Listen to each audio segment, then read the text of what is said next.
Es un honor y un placer estar de visita en América. It is both an honor and a pleasure to visit America, to come to participate in the celebration of science in Chile. De la ciencia en Chile. Hemos observado hoy día la pasión de la comunidad científica chilena, una pasión y una lucha por el conocimiento. En la medida que la nación de Chile conoce muy bien, no es fácil tener verdadera libertad de mente. Y esta pasión aquí ha surgido de momentos de oscuridad. La libertad de buscar el conocimiento, como ejemplo tenemos a la comunidad científica, expresa lo que Chile y el mundo más necesita.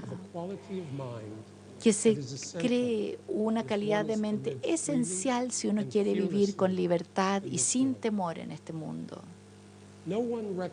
Nadie reconoció esto con mayor claridad que el gran poeta chileno Pablo Neruda. Neruda murió 13 días después del asalto al Palacio de Gobierno el año 73. Pablo Neruda usó la poesía como una herramienta contra la oscuridad y hoy día agregamos la ciencia a la poesía.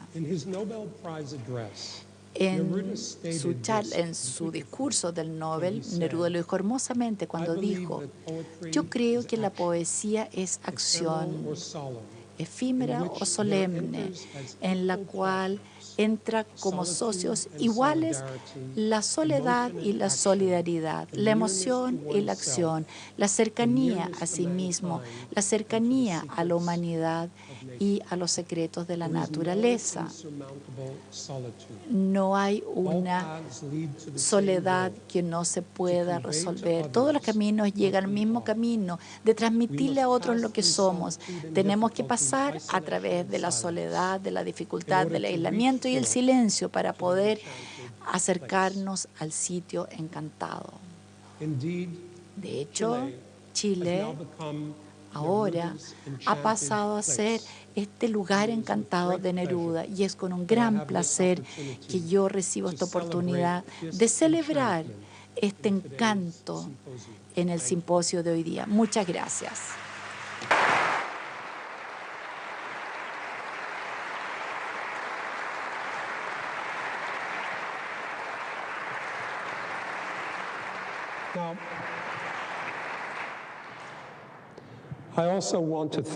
También ya que soy el último orador, también quisiera agradecer al Instituto de Neurociencias Biomédicas y a todos sus miembros. Específicamente, quisiera agradecer a Paola Cañón y a Andrés Kuv, quienes han trabajado de manera sin fin para lograr que este gran simposio sea un éxito, y lo fue, un éxito.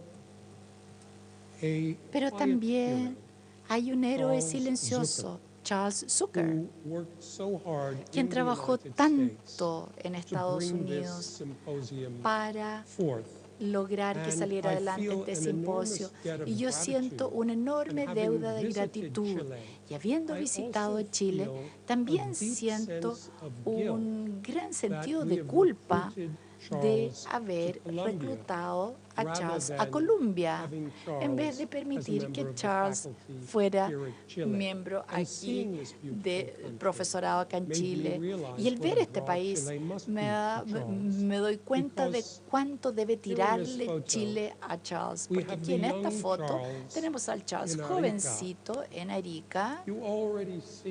Ustedes ya ven una sutileza en sus facciones. Y después tenemos a Charles aquí con su burro, Pedro, en las montañas. ¿Cómo es posible que nosotros hayamos podido atraer a este hombre a Columbia, donde se pasa la mayor parte de su tiempo vestido de esta manera? También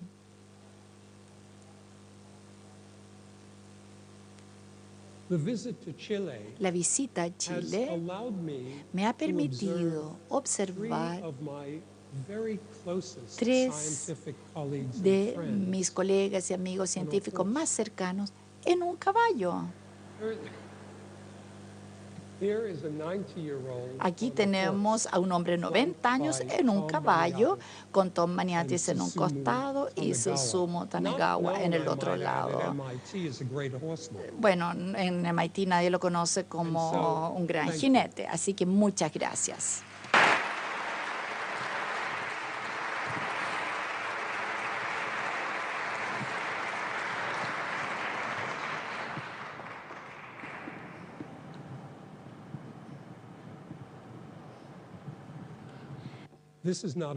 Esta no es una nariz. Es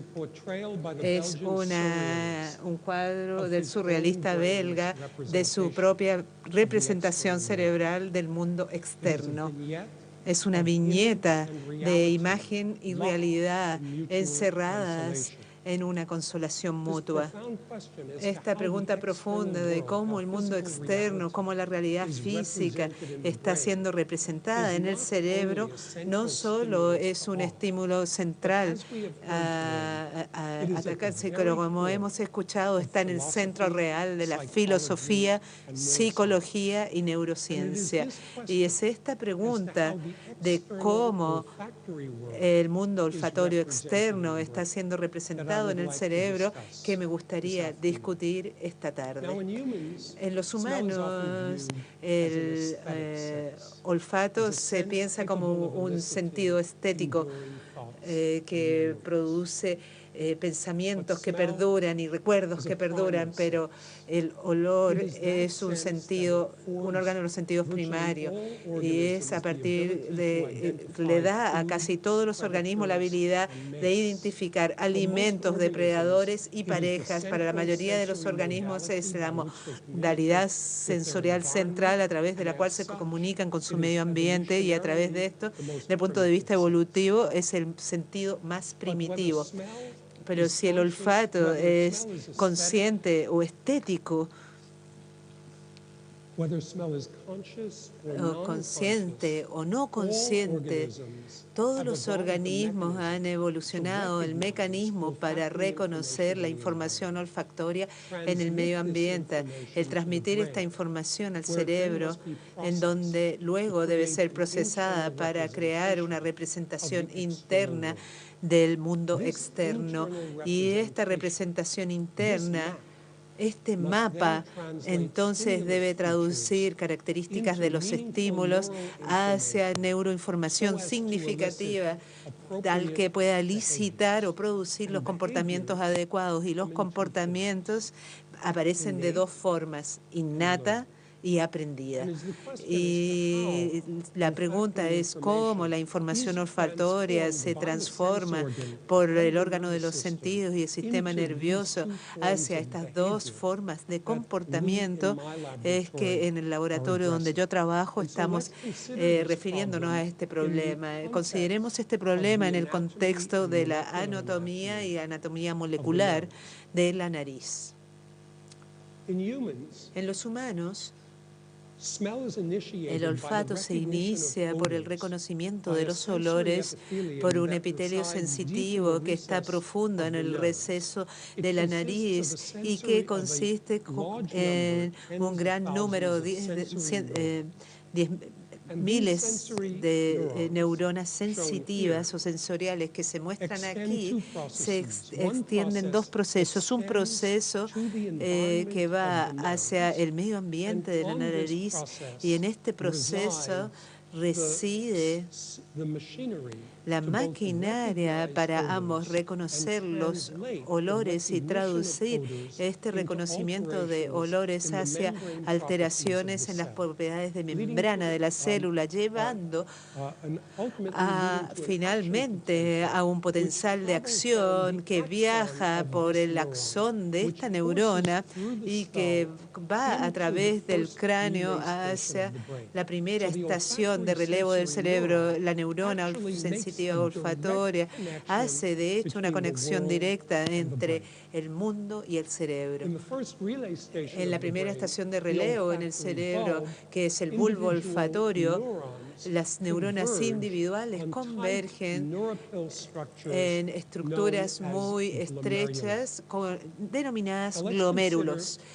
Consideremos la anatomía molecular de la nariz porque es bastante instructiva. Linda Buck en el laboratorio hace varios años atrás, como lo dije anteriormente, identificó los genes que codifican los receptores del olor en roedores, y en la boca es bastante sorprendente que observamos que había 1.500 genes codificando para receptores de olor, y de hecho este principio de un número muy grande de genes que codifican receptores de olores es característico de las especies procarióticas. En gusano otra vez 1000, en el humano 900, en el ratón 1500, y esto es en gran contraste de lo que escuchamos anteriormente, donde Charles nos señaló que hay 36 receptores del sabor en humanos y solo 3 distintos fotorreceptores que codifican para los 700 u 800 tonos que se pueden identificar. Es decir, el sistema olfatorio ha evolucionado un grupo de genes enorme para acomodar el gran repertorio de distintas estructuras moleculares y combinaciones de estructuras moleculares que residen en el medio ambiente. ¿Cómo se hace esto?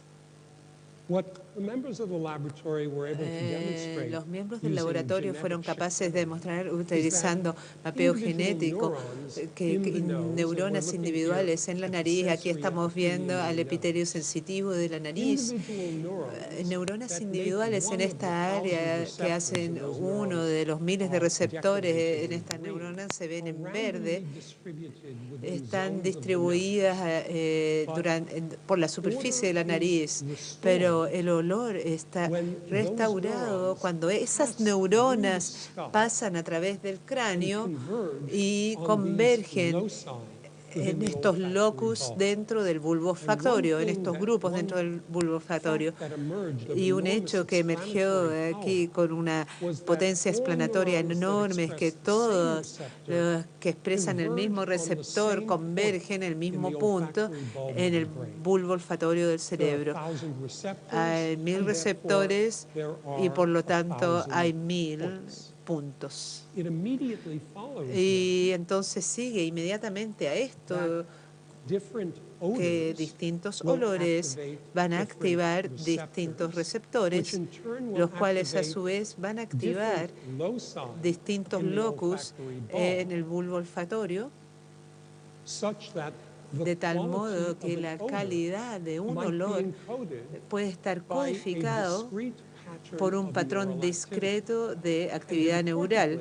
Y es muy importante, debiera recordarle yo a ustedes, estos locus topográficamente están fijos y están relativamente estereotipados en todos los individuos y especies. Y entonces podemos hacer imaginología basada en actividades utilizando microscopía de fotones que Corey y Charles ya describieron para analizar la actividad de estos glomérulos individuales, y esto inicialmente es realizado por Larry Carlson, que falleció, y sus colegas y otros laboratorios, incluyendo el nuestro. Y lo que observamos aquí es una región del bulbo olfatorio que contienen glomérulos múltiples, y 4 de estos glomérulos están siendo activados por la banana, por el plátano. Y uno de estos glomérulos claramente está siendo activado por un componente de la orina del zorro, que va a hacer que actúe de una manera determinada. Así que esta experiencia en imagenología del bulbo olfatorio del ratón, para discernir la naturaleza de un olor que un organismo ha encontrado en el mundo, simplemente al determinar el patrón de actividad neural sobre la imagenología con fotones de este bulbo olfatorio. Y esto podría dar cuenta una satisfacción falsa a los científicos, pero realmente no se refiere al problema. ¿Por qué? Porque nosotros miramos a estos cerebros, a estos bulbos olfatorios, estas estructuras cerebrales con nuestros ojos, con un microscopio de 2 fotones. Y la real pregunta es no cómo nosotros discernimos la naturaleza del estímulo sensitivo, sino cómo el cerebro discierne la naturaleza de ese estímulo sensitivo. Y les voy a recordar que el cerebro no tiene ni ojos ni microscopio de 2 fotones dentro de él. Entonces, ¿cómo el cerebro realmente interpreta esta información? Y ahí aparecieron ciertas sorpresas. La pregunta inicialmente fue abordada al seguir la información a través de las múltiples estaciones de relevo del cerebro que están siendo activadas por los estímulos olfatorios. Y la primera estación después del bulbo olfatorio fue definida elegantemente por un amigo de Thorstein, Ramón y Cajal, alrededor de 100 años atrás.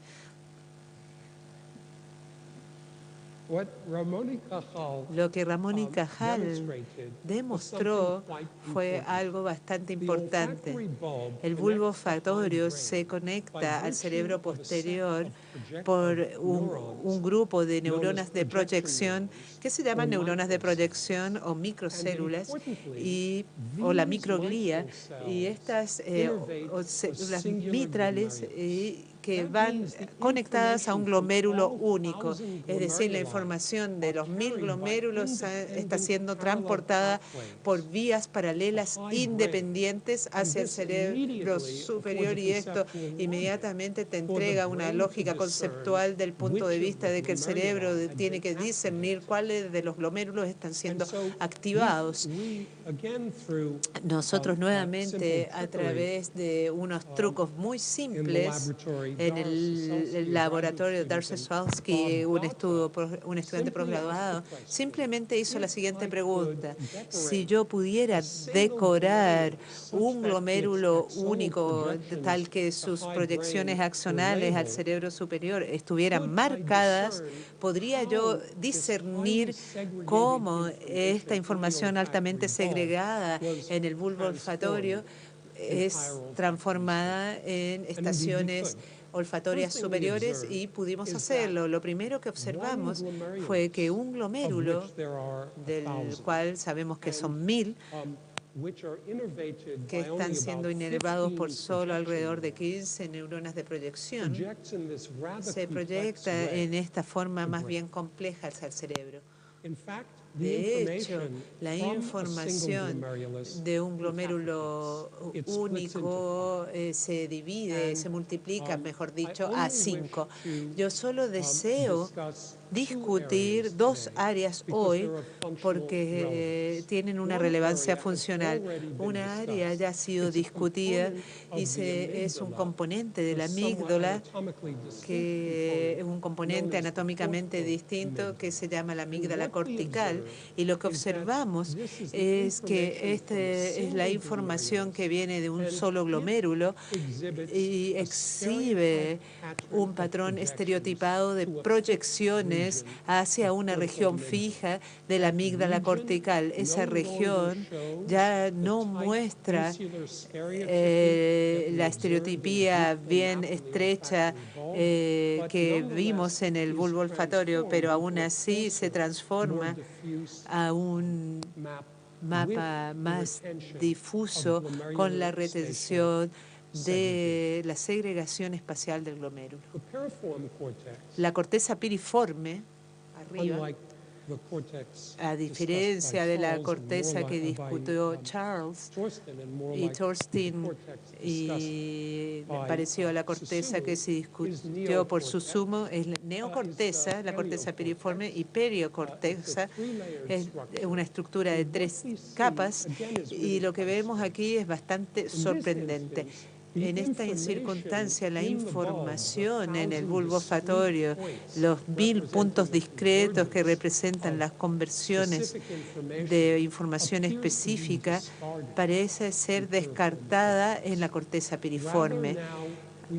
Ahora lo que vemos es que no hay ninguna evidencia de segregación espacial y la información de un glomérulo único está siendo distribuida, y mientras que distintos glomérulos dan distintos patrones en la amígdala cortical, distintos glomérulos dan patrones idénticos en la corteza piriforme. Pareciera ser que el análisis cuantitativo indica que no hay una retención de orden topográfico a nivel de esta corteza piriforme. ¿Qué significa todo esto? Pensemos. El espacio es una manera muy buena de codificar función, y vimos eso bastante bien en la charla de Charles esta mañana, en la cual él nos mostró que las regiones discretas del cerebro identifican distintas calidades de sabor, y su activación lleva a comportamientos distintos y respuestas de comportamiento claramente distintivas y diferentes. Mostró eso, ¿cierto? Sí. Entonces, sugerimos que tal vez la amígdala cortical también podría utilizar esta segregación espacial para codificar el espacio, y tal vez la corteza piriforme codifica un comportamiento olfatorio aprendido. Voy a enfatizar esto posteriormente, pero virtualmente en todos los mamíferos hay un número pequeño relativo de olores que llevan a comportamientos innatos o respuestas innatas, y la gran mayoría de los olores, claramente el universo de los olores que un organismo encuentra, no tienen ningún significado para un organismo en cuanto a no tener aprendizaje. Vamos a volver a este concepto en el contexto de la corteza piriforme. Hay que considerar un experimento con el cual Susumu me ayudó esta tarde. Este es un esfuerzo por preguntar, la amígdala cortical que mantiene la segregación espacial, de hecho, codifica el comportamiento innato. La manera que hicimos este experimento no fue tan distinto a lo que oímos de Charles y Susumu. Desarrollamos un ensayo conductual, algo simple, pero sólido. Ensayo conductual en el cual pusimos un ratón en una cámara grande, 4 cuadrantes, una cámara grande. Con el tiempo lo que observamos es que el ratón explora cada uno de los 4 cuadrantes por una cantidad equivalente de tiempo, 25% de su tiempo. Pero si ponemos orina de zorro en uno de estos cuadrantes, el ratón evita ese cuadrante y pasa virtualmente todo su tiempo en los otros 3 cuadrantes. Así que ustedes pueden ver el cuadrante con TMT, sin olor, el ratón pasa el cuarto de tiempo. Si ponemos orina de zorro en ese cuadrante, el ratón le hace el quite y lo hace de manera confiable. Y después podemos hacer un experimento muy simple, y es colocar en el bulbo olfatorio alorhodopsina, una molécula desarrollada por nuestros colegas en Stanford, Carl Dijkshoff y sus colegas.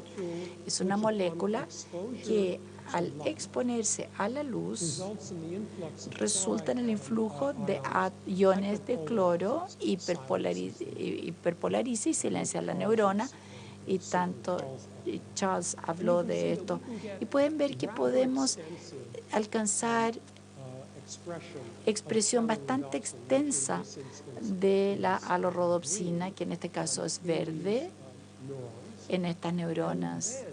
Y después, todo lo que tenemos que hacer es colocar de manera correcta una fibra óptica en el input de las fibras del bulbo olfatorio en la amígdala cortical. Y podemos preguntar si el silenciar este input elimina el comportamiento innato. Un experimento simple. Y la verdad es que sí lo hace. Aquí, en el caso de TMT, lo que podemos observar es que ante la presencia de la luz no hay absolutamente ninguna evitación ya de la orina de zorro. Si hacemos el mismo experimento en otros inputs del bulbo olfatorio, no vemos ningún efecto sobre el comportamiento innato. Igual podemos hacer este experimento para el comportamiento de atracción innato. Curiosamente, los ratones se ven atraídos a feniletanol, el olor de la rosa. Entonces, vemos atracción.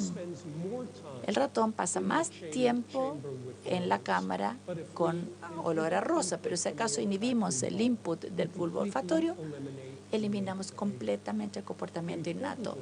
Lo importante, lo que podemos mostrar es que el silenciar, inactivar el input directo del bulbo hacia la amígdala cortical no tiene efecto sobre el comportamiento olfatorio aprendido. Entonces, la vía innata, la vía del bulbo olfatorio a la amígdala cortical pareciera ser necesaria para el comportamiento innato. ¿Y qué hay de suficiencia?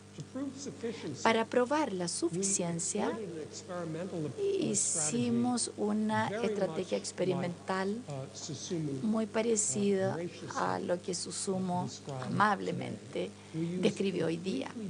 Usamos genes completamente distintos para expresar efectivamente la rodopsina de canal a receptores afectados ya sea por las moléculas de aversión de la orina de zorro o las moléculas apetitivas de la rosa.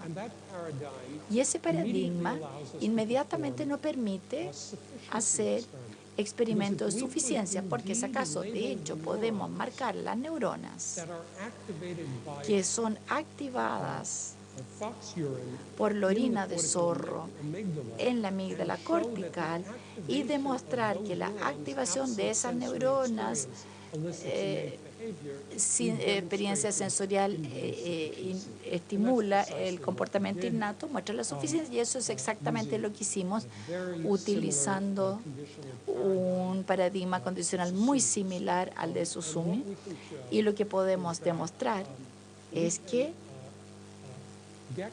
podemos expresar activadores en neuronas que responden a la orina de zorro, y activación láser a través de una fibra óptica lleva a un comportamiento de evitación muy fuerte. Podemos hacer lo mismo con olores repetitivos y podemos ver que la activación láser ahora, posteriormente, nos lleva a comportamiento apetitivo. Y tomando en conjunto con una serie de controles mostrando que los odorizantes neutros no estimulan ningún comportamiento. Tomados en conjunto, estas observaciones nos indican que la respuesta innata a los olores, por lo menos los olores que nosotros hemos examinado, parecieran estar mediados por una vía que se va desde el bulbo olfatorio hacia la amígdala cortical. Ahora, la capacidad de decorar estas neuronas también nos permite mirarlas. Y podemos preguntar, como en el caso del cerebro Zucker, si acaso las neuronas aversivas y apetitivas se segregan en la amígdala, y vemos esto. Más aún, podemos demostrar que la activación de este clúster anterior va a llevar al comportamiento aversivo, y finalmente podemos mirar las proyecciones de estas neuronas. Y estas neuronas, las neuronas aversivas, se proyectan a un área ya discutida, un centro del temor, que es BLA en la amígdala central, mientras que las neuronas apetitivas en los datos preliminares se proyectan al estriado y el hipotálamo, dos áreas que se considera que están involucradas en comportamiento que da placer o apetitivo. ¿Qué hay de esta corteza piriforme? Aquí estamos comenzando a desobedecer a Thorsten. Y a lo largo de mi vida eso ha sido bastante complicado hacerlo. La corteza piriforme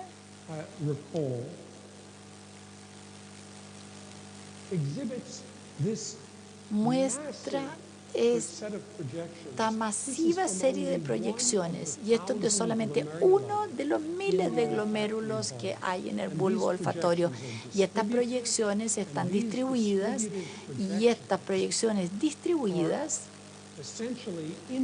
esencialmente no se pueden diferenciar de los miles de glomérulos, lo que implica que, de hecho,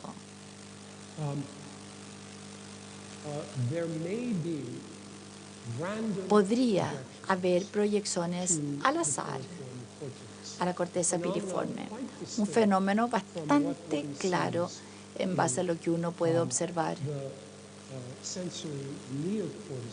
en las neocortezas sensoriales de visión, del tacto, la audición. Ahora, si estas proyecciones de hecho son aleatorias, eso sugeriría que una neurona individual del perímetro está recibiendo la convergencia de información proveniente de una combinación aleatoria de glomérulos. Y de hecho, el trabajo de Michael Ehlert ha demostrado que las neuronas del perímetro individuales reciben input de alrededor de 200 neuronas de proyección, 200 glomérulos, y de hecho esos inputs son aleatorios.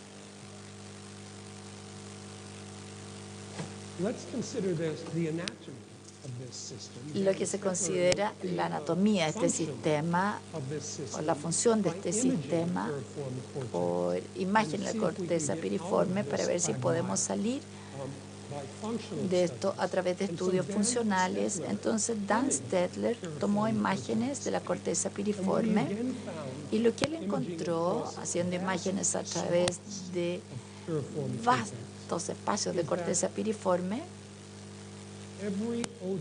es que cada olor en promedio activa 10% de las neuronas.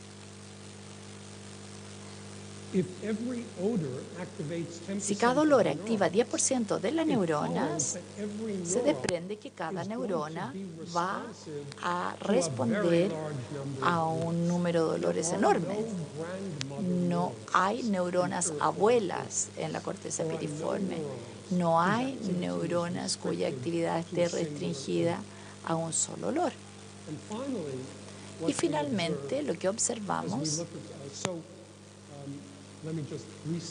y quisiera replantear eso y decir que un olor determinado no es codificado por una neurona individual, sino más bien un olor determinado puede ser discriminado a través de la activación de un ensamble de neuronas únicos. Y finalmente, si acaso miramos a través de la corteza en busca de cualquier evidencia de segregación topográfica, no la hay. Todos son olores que parecieran proyectarse dirección anteroposterior a través de todo el piriforme. Así que nos quedan estos estudios anatómicos y funcionales, con la observación que una neurona piriforme determinada recibe input de una combinación aleatoria de glomérulos, a una conclusión tentativa, y es que si el input a una neurona piriforme individual es aleatoria y si acaso las proyecciones son distributivas, entonces un olor determinado va a activar un ensamble de neuronas en un determinado individuo, y ese ensamble va a estar fijo durante la vida del organismo. Pero ese ensamble va a ser distinto en los distintos organismos. Y eso lleva a una conclusión bastante preocupante, y es que un ensamble de neuronas determinado que responde a olor en la corteza piriforme puede no significar nada. El significado, por lo tanto, debe serle impuesto por la experiencia o el aprendizaje. Y de hecho, esto es lo que nosotros habíamos sugerido, lo que teníamos como sugerencia de la anatomía más bien. Y esto llevó a Dan y Gloria Joy en el laboratorio a hacer un experimento simple, no como prueba de esta noción, pero un experimento simple. Lo que hizo simplemente Gloria fue utilizar la facilidad de virus codificando activadores neuronales como la rodopsina de canal para tratar de recapitular el aprendizaje de un olor, excepto que en este caso, al crear lo que sabemos que es un ensamble aleatorio de neuronas activables en la corteza. Entonces, normalmente, si acaso, la mayoría de los olores, cuando se le administran a un animal, llevan a ningún comportamiento. Sin embargo, si acaso eso lo pone en un ensayo clásico, condicionamiento, y se lo pone junto a una recompensa apetitiva o aversiva, la administración de ese olor ahora será informado por el estímulo no condicionado, y ese olor por sí solo va a llevar a una conducta, y es así como aprenden muy efectivamente los animales a asociar los olores con el medio ambiente. Entonces tratamos de recapitular eso, pero la única diferencia estuvo en que nosotros queríamos que el ensamble de neuronas en la corteza piriforme fuera aleatoria. Entonces usamos infección viral. Tenemos todas las razones del mundo para creer que va a afectar a un ensamble aleatorio de neuronas, y lo que hicimos fue que simplemente expusimos este ensamble de neuronas que expresaban la rodopsina a la luz, y no hubo conducta alguna, al igual que la mayoría de los olores. Si por otra parte, ahora uno aparea la luz con el shock en algo levemente distinto a lo que hizo Susumi, o sea, el clásico condicionamiento con temor, en que damos luz y shock, y el animal va a correr al otro lado de la pista, y después volvemos atrás y le damos luz sola. Observamos comportamiento de temor, corre, a diferencia de lo de Susumi que se congelaban. Entonces, este experimento dice que un ensamble aleatorio de neuronas en la corteza piriforme no obtiene ningún comportamiento, pero puede ser arrastrado, puede ser informado por un estímulo no condicionado, de manera tal que la activación de ese ensamble aleatorio después del aprendizaje o experiencia ahora empezará a generar respuestas, muy parecido a lo que nos vimos, o sea, nos vemos visto parecido a lo que nos vimos obligados a postular en base a la anatomía y fisiología de la corteza. Y después hicimos un experimento que pudimos demostrar no solamente podíamos generar comportamiento de temor, sino competitivo. Y en mi experimento favorito lo que hicimos era aparear la luz con la presencia de una hembra. Y ahí preguntarnos si es que la luz señalizaría un comportamiento social, tal vez, si me permite, deseo, por decirlo así. Lo que observamos es que si acaso pareábamos la luz con la presencia de una hembra, el macho pasaba la gran mayoría de su tiempo en la cámara, en el contexto donde se administraba la luz, debido a que ahí es donde estuvo la hembra. Entonces, podíamos, de hecho, generar un comportamiento social aversivo y apetitivo, y más aún podíamos crear dos ensambles y incorporarlos de manera distinta en el mismo animal. O sea, dependiendo de cuál ensamble podíamos activar, podíamos hacer que este ratón se comportara realmente como un muñeco. Podíamos que se arrancara de nosotros o que viniera a nosotros, dependiendo de cuál ensamble de neuronas estemos activando. Y entonces, lo que implica esto, si es que es correcto, es que la corteza piriforme consiste de una serie de neuronas que reciben inputs o entradas aleatorias de una combinación de estructuras glomerulares para generar este patrón distributivo de actividad neural sin ninguna estructura aparente. Y por lo tanto, la activación de un ensamble de neuronas no tienen un significado a priori. En el caso de comportamientos innatos, sin duda esas neuronas tienen un significado a priori, para usar el término cognitivo, pero las otras no tienen una actividad a priori. Desde el punto de vista del significado, el significado fue impuesto por la experiencia. Y esto debiera señalar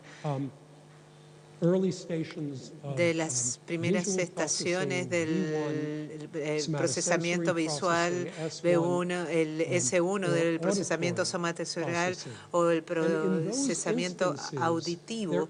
En todas esas circunstancias existe una representación de altamente ordenada de la imagen, ya sea representación espacial, en la retina, una representación de frecuencias en la cóclea o una representación somatosensorial que representa la superficie corporal.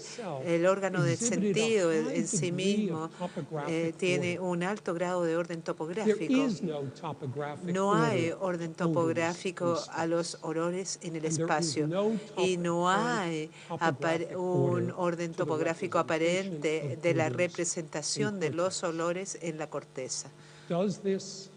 Esto, representación aleatoria, está presente en otras partes del cerebro. Susumu no discutió esto en profundidad, pero en el hipocampo hay células que solo descargan cuando el organismo está en una ubicación en particular en el mundo físico, y esas células no tienen ninguna relación de estructura ordenada con el mundo mismo. Aparecen en forma aleatoria, y la forma simple de entender la generación de este mapeo es por inputs aleatorios, y lo que yo he estado discutiendo y argumentando, si esta aleatoriedad está en el sistema visual para conformar o reunirse, como se mostró en la fotografía, las líneas que dan una orientación hacia ángulos y el conformar ángulos hacia objetos y los objetos hacia escenas completamente visuales. Y podrían esas convergencias reflejar inputs aleatorios que convergen. También en un experimento que tiene cierto valor instructivo, Charles ya se refirió a esto, es interesante que todos hacemos lo mismo finalmente. Nosotros podemos determinar, ya hemos demostrado que la amígdala cortical es necesaria y suficiente para la generación del comportamiento innato. Ahora podemos determinar qué output de la corteza piriforme o qué vía de salida de la corteza piriforme es necesaria para los comportamientos aprendidos, y esto lo hacemos de la misma manera en que Charles lo describió, y que hemos sido capaces de demostrar es que la corteza piriforme que se proyecta a la corteza prefrontal, el tubérculo, la corteza endorrinal y a la amígdala cortical, el input que va a la amígdala cortical es capaz de producir el comportamiento aprendido o de elicitar el comportamiento aprendido. Y estoy diciendo eso no para hacer en forma aburrida, repetitivo, sino para destacar un punto importante en el cual estamos comenzando a ver la reaparición en todos los cerebros, y es decir, la convergencia de información directa e indirecta, la convergencia de información procesada y no procesada, que es un principio básico de la corteza de 6 capas, del hipocampo, y lo que observamos es que hay una conexión directa de información a la amígdala cortical desde el bulbo olfatorio, y esa información es necesaria para el comportamiento innato, es decir, hay neuronas en la amígdala cortical que son capaces de elicitar o producir comportamientos específicos. Sabemos dónde están y también sabemos que hay una conexión directa con la corteza piriforme, y ahora sabemos que los comportamientos aprendidos que se pueden entrenar en la corteza piriforme requieren una conexión con la amígdala cortical. Y de tal modo, de una manera muy simplística, esta información que está siendo impuesta en este ensamble de neuronas podría estar explotando las neuronas en la amígdala cortical, y estas mismas que están siendo utilizadas para el comportamiento innato. Pero es más importante que la corteza piriforme contiene información acerca de la experiencia, y esa información acerca de la experiencia también puede ser utilizada para alterar el comportamiento aprendido, y sabemos que de la respuesta del comportamiento en comparación al comportamiento innato. Les describí a ustedes un circuito neural que es responsable de la retribución de los olores en el órgano de los sentidos, la transformación de esta información a un mapa altamente estructurado en el bulbo olfatorio, y la bifurcación de la información desde el bulbo olfatorio hacia la corteza piriforme, la paleocorteza, que creemos, no hemos demostrado, creemos que es responsable del comportamiento olfatorio aprendido, y la proyección hacia la amígdala cortical, que sería la responsable del comportamiento innato. También hemos estudiado la mosca.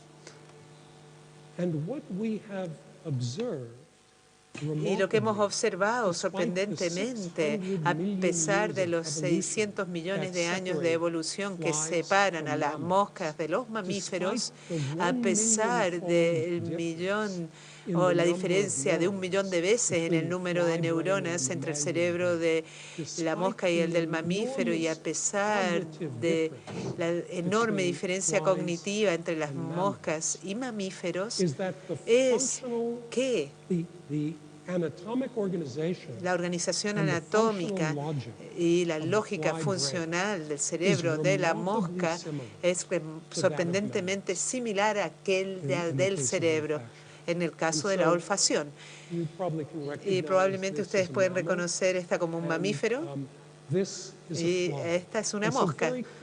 Y muy rápidamente, déjenme describirles a ustedes los hallazgos como algo bastante sorprendente desde el punto de vista de las analogías de este concepto de la bifurcación de la información hacia un cerebro distribuido en forma aleatoria y un cerebro segregado que apareció hace mucho tiempo en la evolución. Aquí la nariz de una mosca, la antena, ustedes no tienen que pensar, hicimos exactamente lo mismo que en el ratón. Bueno, de hecho se pensó antes de hacer estos experimentos, pero tenemos 50 receptores en la mosca. Podemos demostrar que una neurona individual tiene solo un receptor, y este receptor dado se distribuye en forma aleatoria en la nariz y antena de la mosca, y tenemos esta estructura que no es disimilar al bulbo olfatorio, el lóbulo de la antena con 50 glomérulos, uno para cada receptor. Las neuronas se expresan, un receptor dado convergen en un locus fijo. Hay un mapa estereotipado de activación de receptores en el lóbulo de la antena de la mosca. Al igual que existe esto en el bulbo olfatorio, existen neuronas de proyección en la mosca equivalentes a las microcélulas o microneuronas, y estas convergen en un glomérulo único. Podemos utilizar genética para seguir estas neuronas de proyección, y estas se bifurcan, se proyectan al cuerno lateral, que es una región del cerebro que se piensa que es esencial para el comportamiento olfatorio innato y se proyectan además a una estructura que es el cuerpo mushroom o con forma de hongo, que es esencial para comportamientos olfatorios aprendidos. 600 millones de años atrás podemos seguir este sistema. Ahí está el cuerpo con forma de hongo. Y podemos demostrar, al igual que en el ratón, distintos olores activan distintas combinaciones de glomérulos y puedo mirar y decirle si es que se ha enfrentado o encontrado con un plátano o una manzana, y podemos seguir el circuito del cuerno lateral, y este es un circuito que inicia con el reconocimiento de una feromona que está siendo producida por los machos, y las neuronas sensitivas se muestran en amarillo, inervan un solo glomérulo. Esta feromona activa el comportamiento agresivo y de evitación entre macho y macho, y podemos seguir la neurona de proyección hacia el cuerno lateral y podemos demostrar que esa neurona de proyección, ambos anatómica y funcionalmente, se entremezcla con una tercera neurona, y podemos seguir el tracto de esta neurona a lo ancho del cerebro, y podemos demostrar la sinapsis funcional de esta neurona de cuarto orden hacia este circuito, y esta neurona de cuarto orden se proyecta hacia el cordón ventral neural, que es el equivalente de la médula espinal en humanos. Y de hecho podemos demostrar que estos circuitos están altamente determinados en todos los individuos y especies. Si vemos el cuerpo con forma de hongo que se ve ahí claramente, les quiero decirles que estamos viendo una corteza primitiva de la mosca. Lo que observamos en este cuerpo con forma de hongo, debido a la facilidad genética, aquí podemos hacer un seguimiento de las neuronas de proyección hacia la región celular del cuerpo de hongo, y debido a la estructura anatómica de este cuerpo, aquí se observan las dendritas del cuerpo de hongo. En esta circunstancia podemos hacer un análisis muy detallado de la naturaleza de las inputs o llegadas hacia esta neurona, que es el equivalente funcional de las neuronas de la corteza piriforme, y que hemos hecho esencialmente, hemos hecho un seguimiento de 200 inputs a 200 neuronas, y esto funciona de manera completamente aleatoria, y podemos medir de hecho los inputs a cada neurona, y como ustedes pueden predecir, como ven en la corteza piriforme, distintos olores activan en forma distributiva y aleatoria ensambles celulares en el cuerpo mushroom o forma de hongo. Finalmente, este principio del proceso de convergencia de información procesada y no procesada está en la mosca.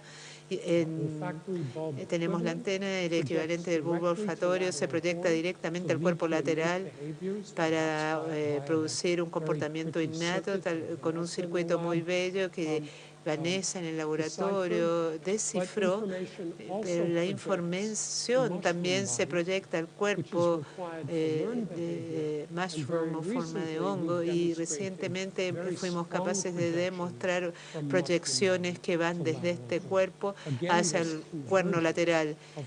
Nuevamente, la convergencia de información procesada y no procesada, innata e información informada, convergen en un locus fijo. Y lo que he descrito a ustedes es la transformación de la información a medida que avanzamos de los órganos de los sentidos en la periferia, la nariz y la antena, a través de las diversas estaciones olfatorias. Y lo que podemos definir son las propiedades de las distintas estaciones, y podemos asociar estas estaciones con distintos tipos de comportamiento innato y aprendido. Y es muy sorprendente que la misma organización se observa en mamíferos y moscas, a pesar de 600 millones de años de evolución que separa a los dos organismos. Y lo que emerge es la observación del comportamiento innato. Están codificados por vías neuronales determinadas genéticamente que están fijas en todos los individuos y especies y reflejan pistas predictivas que son significativas en periodos largos de tiempo evolutivo, lo suficientemente prolongados tal que uno puede evolucionar vías neuronales altamente estereotipadas que son las a priori, las que proveen información innata. La información aprendida, por otro lado, utiliza un mecanismo levemente diferente. Para la mayor parte de la información sensorial no tiene ningún significado el organismo, y cualquier vía que elicita un comportamiento específico innato en algún nivel sería dañino al organismo, porque no permitiría que el organismo fuera capaz de responder a un mundo que cambia de manera constante y evoluciona en el tiempo real. Entonces, el circuito olfatorio aprendido, nosotros postulamos, es mediado por claves sensoriales que generan una representación aleatoria, y esa representación aleatoria es capaz de generar a través del aprendizaje cualquiera de una serie de comportamientos apropiados. En esencia, la corteza de la mosca y la corteza piriforme es una abstracción del mundo, es un conjunto de células desorganizadas sin significado, y el significado se lo impone la experiencia. Entonces mi señora y yo compartimos un amor por Lucas Cranach. Aquí hay otra versión de Adán y Eva, y esta es una pintura figurativa de los 1500 que representa a Adán y a Eva en el jardín. Ese es el mundo. Pero el mundo es abstracto en el cerebro, y 500 años después el expresionista abstracto Barnett Newman, un pintor americano, pinta una Adán y Eva que es simplemente irreconocible.